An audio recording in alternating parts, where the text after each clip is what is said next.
안녕하십니까. 김정일입니다. 오늘은 골격 형태의 분석에 대해서 우리가 알아보도록 하겠습니다. 일반적으로 많은 교정의사들이 골격 형태를 평가를 합니다. 그럴 때 어떻게 평가를 할까요? 일반적으로 기존 교정에서는 SNA, SNB, AMB를 통해서 전후방적인 상태를 평가합니다.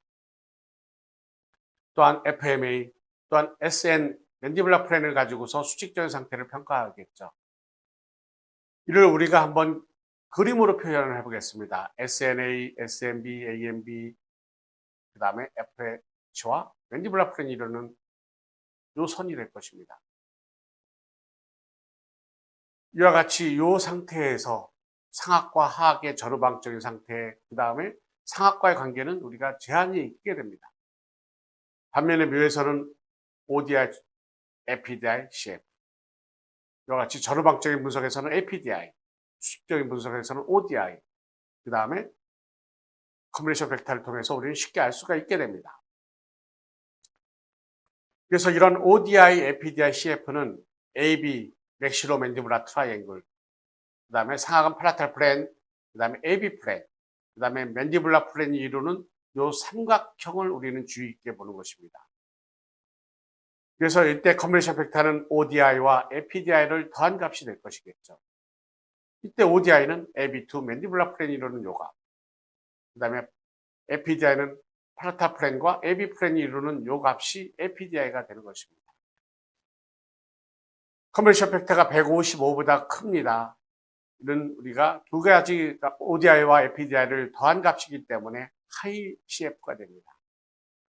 이런 골격에서는 로앵글 타입이라고 얘기를 합니다.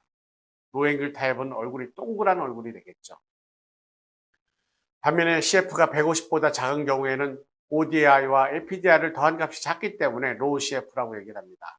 이런 경우에 있어서는 약간 얼굴이 긴 하이앵글 타입이라는 걸 여러분들이 기억하셔야 될 것입니다. 그래서 우리는 팔라탈 플랜, AB 플랜, 맨디블라 플랜을 통해서 우리는 ODI, APDI, CF를 알 수가 있고, 그래서 이거를 통해서 우리는 CF를 통해서 로앵글이냐 하이앵글이냐 우리는 쉽게 감별할 수가 있게 되는 것입니다. 그럴 때 무엇을 먼저 봐야 될까요? 항상 순서는 ODI, APDI, CF가 됩니다. APDI를 먼저 보는 것입니다. 그 다음에 CF를 봐야 되겠죠. 그래서 이 환자의 경우에는 APDI가 75이기 때문에 클래스 2 로앵글이 되고, 이 환자의 경우에는 APDI가 80이고 컨비네이션 팩터가 155니까 클래스 1 로앵글이 됩니다. 반면에 이 환자의 경우에는 컨비네이션 팩터가 155니까 클래스 3로 우리는 분류할 수가 있게 되는 것입니다. 그래서 환자의 성장 양상과 우리는 같이 한번 평가를 보겠습니다.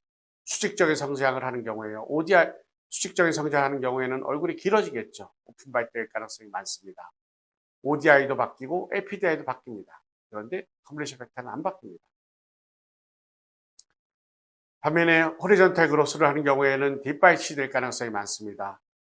ODI도 바뀌고 APDI도 바뀌지만은 컨비네이션 팩터는 바뀌지가 않습니다.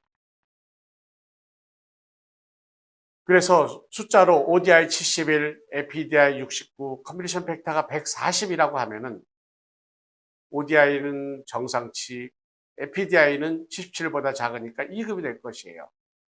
그래서 2급을 기준으로 해서 CF가 작기 때문에 클래스 2 하이앵글이라고 우리는 분류할 수가 있게 되는 것입니다.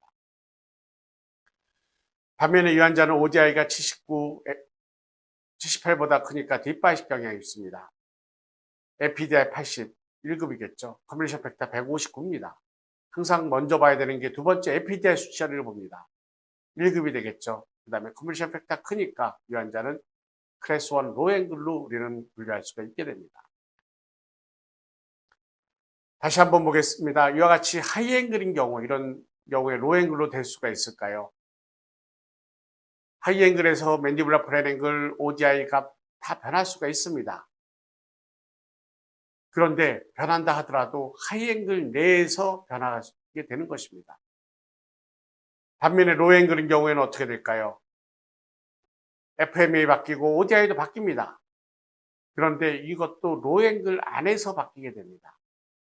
물론 수술을 하는 경우에는 우리가 더 많이 변화될 수가 있을 거예요. 그래서 교정치료만 하는 경우에 있어서는 이와 같이 큰 그룹 안에서 그 그룹 안에서 치아가 이동이 되고 치료가 된다는 걸 여러분들이 이해하셔야만 될 것입니다. 다시 한번 보겠습니다. 에피디아이가 69입니다. ODI가 71이에요. 거의 정상입니다. 컨비네이션 팩터 140입니다. 치료하고 나서 이 환자가 이런 얼굴이 될 수가 있을까요? 다시 말해서 클래스 1 로앵글, 클래스 2 로앵글이 될 수가 있을까요? 그건 가능하지가 않다라는 것입니다. 즉 ODI가 70, 에피디아이 75, 컨비네이션 팩터가 145, 클래스 2 하이앵글입니다. 이에 반해 클래스 1 로앵글인 경우에는 ODI 75, 에피디아이 80, 컨비네이션 팩터가 155입니다. 여기서 문제가 되는 것은 클래스 1 로앵글에 비해서 클래스 2 하이앵글에 있어서는 이와 같이 하악의 턱 자체가 후방 위치에서 약간의 무턱의 가능성이 많이 있게 됩니다. 즉 클래스 1 로앵글인 경우에는 이 2부가 양호한 모습을 가지게 되겠죠.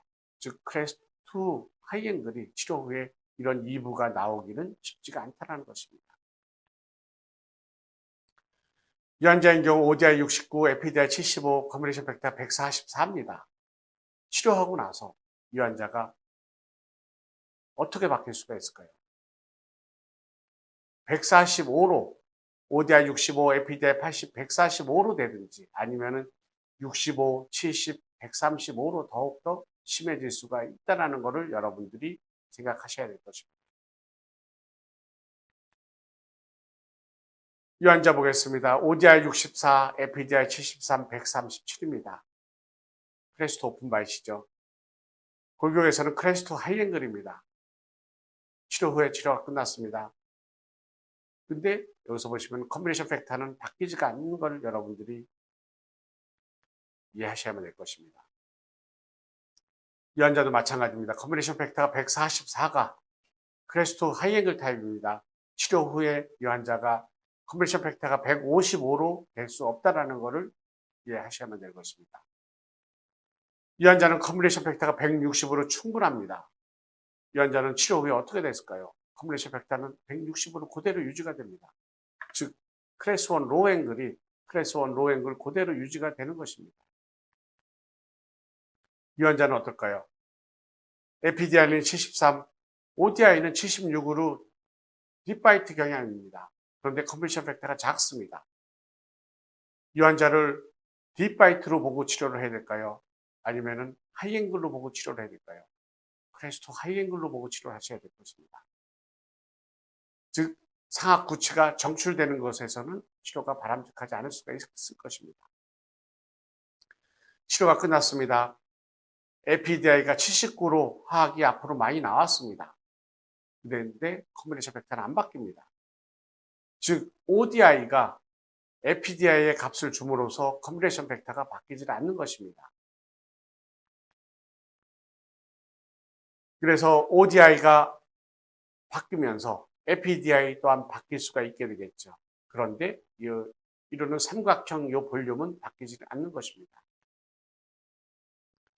이 환자 보겠습니다. 11살의 남자입니다.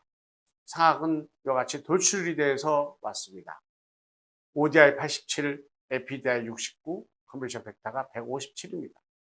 클래스 2 로앵글이 되겠죠. 그럼 클래스 2 로앵글은 무엇을 의미를 할까요? 이 환자의 경우에 환자의 성장 방향은 이와 같이 하악이 전방으로 나올 수 있다는 것을 의미를 합니다. 이 환자 돌출되어 있다고 상악의 소구치를 뽑아야 될까요? 이 환자의 경우 뽑지 말아야 될 것입니다. 이 환자의 경우에 치료가 끝났습니다. 컨비네이션 팩터는 157에서 158로 커져 있는 상태가 그대로 유지가 됩니다. ODI도 바뀌고 APDI도 바뀌었습니다. ODI가 충분하기 때문에 APDI로 줄 가능성이 많이 있게 되는 것입니다. 다시 한번 보겠습니다. 이 환자의 치료 전, 그 다음에 치료 후 측모 및 구강 내 사진, 그 다음에 포스트 리텐션 상태가 되겠습니다. 얼굴이 동그란 걸 볼 수가 있을 것입니다. 이런 환자 만약에 우리가 소고치를 발치하게 되면 어떻게 될까요? 발치 공간을 다시 벌어질 가능성도 많고 환자의 안모도 더욱더 나빠지게 될 것입니다. 그러면 이 환자의 경우에 어떻게 치료를 해야 될까요? 오버젯이 큽니다. 이분 돌출입이에요. ODI 75, APDI 74, CF가 149입니다. 맨디블라 프레인 앵글은 25도로 정상입니다. ODI는 립바이트예요. ODI가 크니까 많은 사람들은 헤드기어를 쓰고 싶을 수 있습니다. ODI를 먼저 봐야 될까요? 컴플레이션 팩터를 먼저 봐야 될까요? 컴플레이션 팩터입니다. 이 환자는 치료하다 보면 하악은 후하방 회전할 가능성이 훨씬 더 많이 있게 됩니다. 이런 하악의 후하방 회전은 돌출입이 될 가능성이 있겠죠. 그래서 이 환자의 경우에 치료 가능성은 ODI가 크니까 헤드기어를 쓰다고 할 수가 있습니다. 또 하나의 경우는 이 환자의 경우 아무 치료하지 않고 나중에 소고치를 발치할 수도 있겠죠. 저도 ODI가 컸기 때문에 이 환자의 경우에 헤드기어를 썼습니다. 헤드기어를 써서 처음에 입 다물기가 힘들었던 게 다물어는 졌어요. 그런데 측모가 어떨까요? 돌출입의 모습을 보입니다. 상악에서는 약간의 스페이스가 있습니다. 이 환자 보니까 ODI는 72, APDI 78, 컴프레션 팩터가 150으로 아직까지도 작습니다.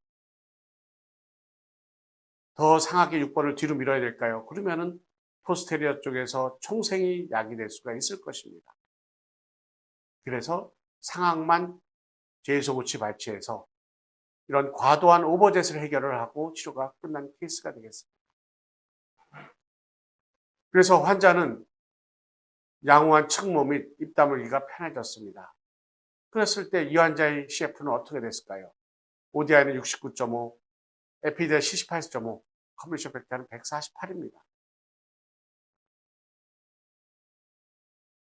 저로박적인 관계는 개선이 되었지만은 이런 CF 자체는 커지지를 못한다는 것을 이해를 할 수가 있게 됩니다. 그래서 치료 전 149, 그 다음에 치료 중 150, 치료 후 148. 그래서 치료 전에 이런 컴플리션 팩터는 변하지 않는다는 것을 여러분 기억하셔야만 될 것입니다. 그래서 이와 같이 하이 앵글 타입 이런 경우에는 오픈 바이스를 보일 거고 CF가 작을 것입니다. 이런 경우에는 어딘가에 치아를 뽑아야 되겠죠. 반면에 로우 앵글 타입 립 바이트 하이 CF인 경우에는 가능하면 뽑지 말아야 될 것입니다. 그런데 이 환자 보시면은 컨벤션 팩터가 157로 큽니다. 근데 입이 튀어나왔어요. 로우 앵글 타입입니다. 안 뽑고서 치료가 가능할까요? 뽑을 수밖에 없을 것입니다. 그럴 때 골격을 먼저 봐야 될까요? 심미를 먼저 봐야 될까요? 저는 심미를 먼저 봅니다. 심미가 먼저 보고 그 다음 단계에서 컨벤션 팩터를 보게 되는 것입니다. 그래서 이런 컨벤션 팩터를 우리가 임상적인 의미 자체에 있어서는 다시 한번 보면은 상악 전치부의 총생이 있냐, 하악 전치부 총생이 있냐. 상악 전치부 총생이 있는 경우에는 가능하면 비발치로 치료가 가능할 것입니다. 그런데 하악 전치부 총생이 있는 경우에 있어서는 컨벤션 팩터가 크다고 하더라도 비발치 치료는 힘들게 될 것입니다. 두 번째, 컨비네이션 팩터가 큰 경우에 있어서는 소구치를 뽑게 되면 바이트가 깊어질 가능성이 많이 있게 됩니다. 즉 하악의 소구치는 절대로 뽑지 말으셔야 됩니다.